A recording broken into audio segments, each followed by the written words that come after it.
Grade level, 5th grade, and our first participant is Patrick Sullivan.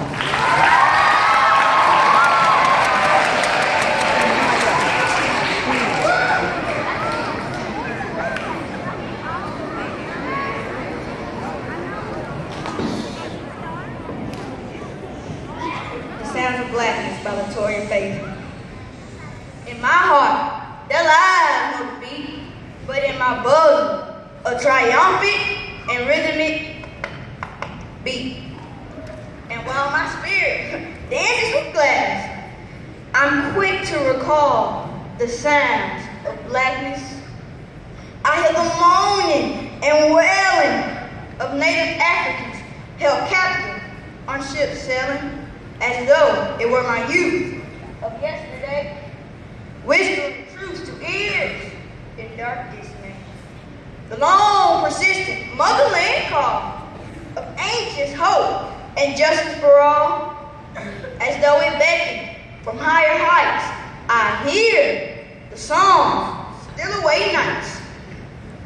At the disdainful whip, the startling crack, the sound of 50 lashes to my brother's hands back.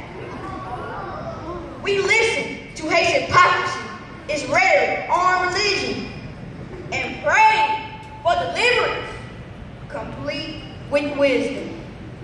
I hear Harriet's footsteps and her hushed sacred sounds as she walks without fear in search of freedom grounds. To live as we captives, safe to know the light. Her savage spirit vowed to never give up the fight. The sighs of relief at a kingdom finally come. Freedom at last for us, the worst of sins to some. But to the surprise and shock of a divided nation came the lyrics of the long overdue slaves' emancipation. The endless cheering must have been loud, while those who stood free made their ancestors proud. An old African's dream really did come true in a nation where his people were brought to be subdued. Dr. King shouted, "Free at last, free at last," and his dream of a promised land did come to pass. The sit-ins, the marches, and demand for equal rights were necessary for those freed in darkness and deprived of light. So in my daily living, I do not dare ignore the sounds, but am honored that my ancestors were strong and freedom bound.